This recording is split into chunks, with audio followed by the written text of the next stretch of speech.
जानते हैं कि सरकार ने चाहे आर्मी की ज़मीनें हो, चाहे रेलवे की ज़मीनें हो, सारी ज़मीनों को बेचने का काम किया, पूरा प्रदेश देश बेचने का काम किया। देखिए, कभी टोटी चोर कह दिया जाता है अखिलेश यादव को, कभी गद्दार कह दिया जाता है राहुल गांधी को। मतलब विपक्षी नेताओं को इस तरह से क्यों टारगेट कर रहे हैं? कहने का मतलब ये सबका साथ सबका विकास कहने वाली सरकार सिर्फ छलावा कर रही है, ढोंग कर रही है। अगर राहुल गांधी जी गद्दार हैं, अखिलेश यादव जी गद्दार हैं, विपक्ष के नेता गद्दार हैं, तो जो जातिगत जनगणना की जो विरोध कर रहे हैं भाजपा के नेता, वो देश के सबसे बड़े गद्दार हैं। वो सिर्फ एक ही जात के मुख्यमंत्री बचे हैं, जबकि इनको सर्व समाज ने जिताया था। जी हमेशा से कहते आए हैं कि इस प्रदेश में कोई भी कानून का राज नहीं बचा है। देखिए, चंदा के रूप में देश को लूटा।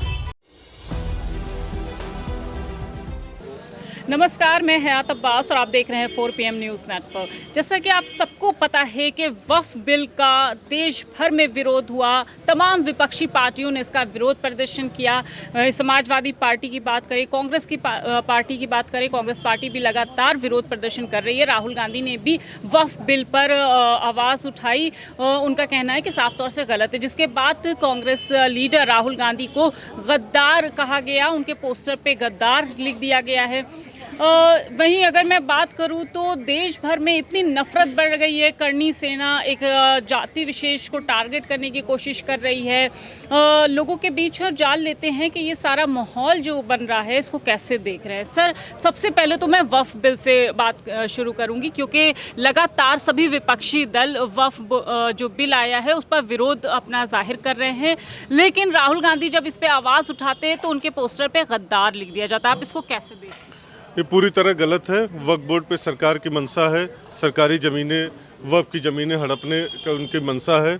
उत्तर प्रदेश में भी अभी कार्रवाई शुरू कर दी है ज़मीन हड़पने की। जैसा हम लोग जानते हैं कि सरकार ने चाहे आर्मी की ज़मीनें हो, चाहे रेलवे की ज़मीनें हो, सारी ज़मीनों को बेचने का काम किया, पूरा प्रदेश देश बेचने का काम किया, देश की सारी मशीनरी बेचने का काम किया है। अब बेचते बेचते ये लोग यहाँ पहुँच गए हैं, अब वक्फ की भी ज़मीनें बेचेंगे। मुसलमानों के लिए बहुत अच्छा बिल है, क्या आप इस पर सहमत हैं?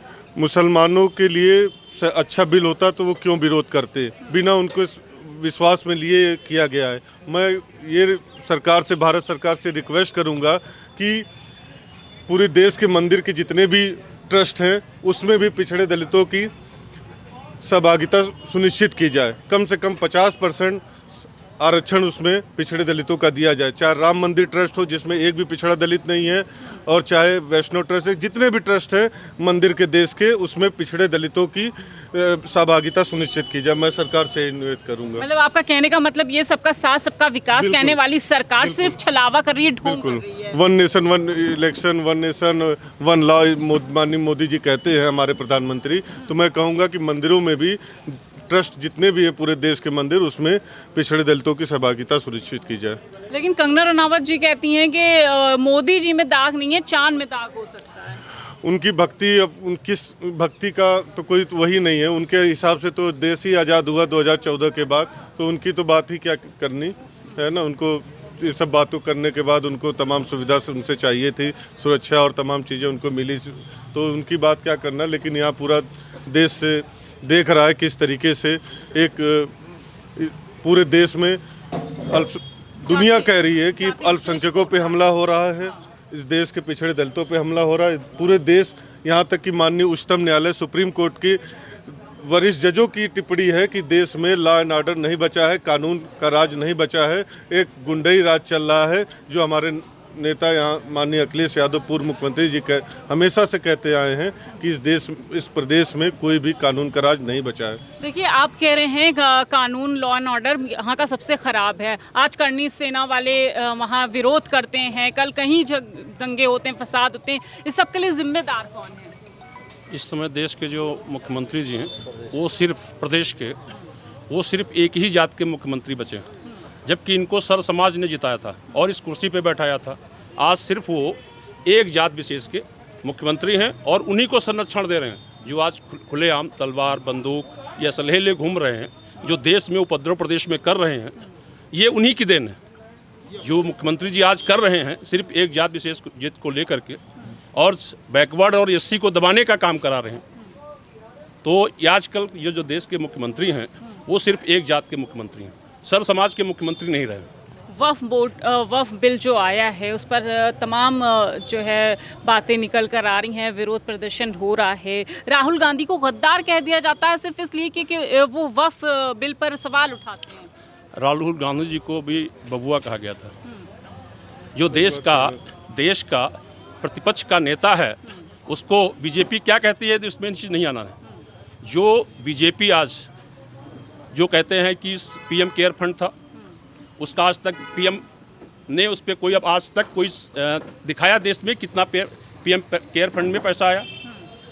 चंदा के रूप में देश को लूटा, पूरे देश को लूट करके पार्टी मजबूत किया। आज कहना चाहूँगा, अगर राहुल गांधी जी गद्दार हैं, अखिलेश यादव जी गद्दार हैं, विपक्ष के नेता गद्दार हैं, तो जो जातिगत जनगणना की जो विरोध कर रहे हैं भाजपा के नेता, वो देश के सबसे बड़े गद्दार हैं, पिछड़े दलितों के सबसे बड़े गद्दार हैं, जिन्होंने जातिगत जनगणना किया। इस देश में जानवर तक की गिनती हो सकती है, तो क्या इंसानों की जातिगत जनगणना नहीं हो सकती कि किसकी कितनी आबादी और कितनी उसकी सहभागिता है? तो देश के सबसे बड़े दुश्मन गद्दार हैं, तो ये लोग हैं जो जातिगत जनगणना का विरोध कर रहे हैं। देखिए सर कह रहे हैं जाति जनगणना की जो विरोध कर रहे हैं वो गद्दार हैं, लेकिन राहुल गांधी ने लगातार जाति जनगणना की बात उठाई। आज उनको गद्दार कहा जाता है सिर्फ इसलिए क्योंकि वो वक्फ बिल पर विरोध करते हैं। भारतीय जनता पार्टी की नीति और नीयत है कि जो भारतीय जनता पार्टी के विरोध में बोलता है, भारतीय जनता पार्टी के लोग उसको हमेशा गद्दार कहने की कोशिश। वक्फ बिल जो आया है, भारतीय जनता पार्टी की कुरीतियों, महंगाई,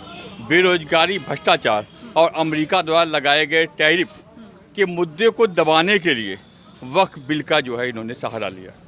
हिंदुस्तान में मोदी की सरकार जब से आई है 2014 से, अमूमन हर काम में जहां वो असफल हो जाते हैं, वो ये माइंड डाइवर्ट करते हैं जनता का कि हम मुसलमानों के खिलाफ हैं, मुसलमानों को उनके हकों से वंचित करने का काम कर रहे हैं। ये वो लगातार गैर मुस्लिमों में मैसेज देने की कोशिश कर रहे हैं।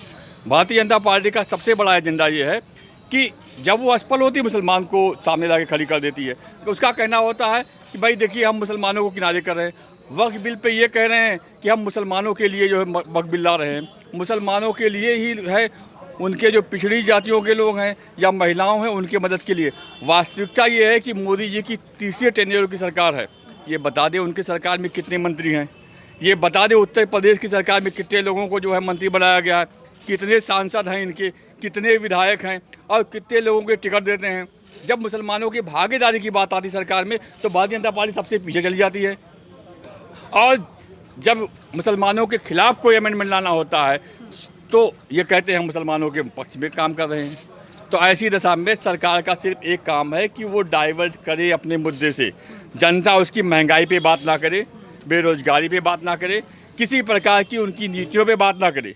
सारा चर्चा हिंदू और मुस्लिम पे ला करके ये करना चाहते हैं, क्योंकि ये इनका फलता फूलता एजेंडा है। मेरा देखिए सर कह रहे हैं कि हिंदू मुस्लिम पे तभी ये बात लाते हैं, या वक्फ बिल या ऐसे किसान आंदोलन जब चला था, वो जो बिल था किसानों के लिए, तो मुद्दों से भटकाने के लिए। क्या आप इससे सहमत हैं? जी बिल्कुल इससे सहमत हैं। ये जब जब कोई देश में बड़ी घटना घटती है तब तब ये लोग, आपने कभी भी गौर किया होगा, जब भी नोटबंदी और इस तरह की घटनाएं हुई हैं तो उसके पीछे और भी चीज़ें हुई इंटरनेशनल, जो देश की जनता को भटकाने के लिए हमेशा एक नए मुद्दे देश के अंदर बना दिए जाते हैं।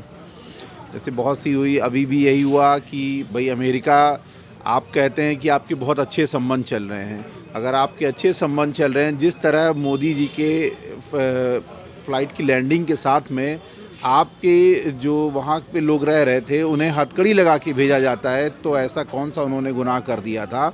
और दूसरे देशों में बड़ा सम्मान के साथ उन्हें ले जाके छोड़ा जाता है। तो इसका मतलब कहीं ना कहीं इंटरनेशनल मामले ऐसे हो रहे हैं जिससे आपके फेल्योर को सामने लाया जा रहा है, लेकिन आप उसको दबाने की कोशिश कर रहे हैं। देखिए कभी टोटी चोर कह दिया जाता है अखिलेश यादव को, कभी गद्दार कह दिया जाता है राहुल गांधी को। मतलब विपक्षी नेताओं को इस तरह से क्यों टारगेट कर रहे हैं? देखिए विपक्षी नेता, अब आप सांप्रदायिकता से खेलना चाहते हैं, आप सांप्रदायिक दंगे भड़काना चाहते हैं, और जबकि चाहे राहुल गांधी हों या अखिलेश यादव जी हों, ये हमेशा इनका मतलब है कि देश हमारा है और देश के सारे लोग जो हैं वो एक साथ रहने चाहिए।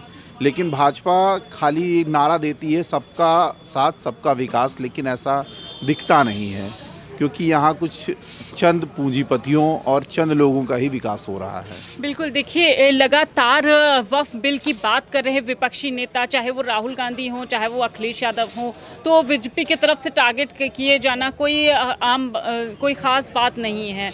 वो इस तरह की बातें तभी करते हैं जब विपक्षी जनता की आवाज़ उठाते हैं, जनता के मुद्दों पे बात करते हैं, तो इस तरह का जो विरोध है या इस तरह के पोस्टर लगाए जाते हैं बीजेपी की तरफ से। फ़िलहाल जनता ये सब समझ चुकी है, क्योंकि काफ़ी जागरूक हैं लोग कि किस तरह से लोगों को असल मुद्दों से बहकाने के लिए इस तरह से बिल लाती है बीजेपी। आपने पूरी बातचीत सुनी है। इसी तरह की अपडेट के लिए 4 PM देखते रहे। कैमरा पर्सन सत्यनारायण के साथ मैं हयात अब्बास, 4 PM न्यूज़ नेटवर्क।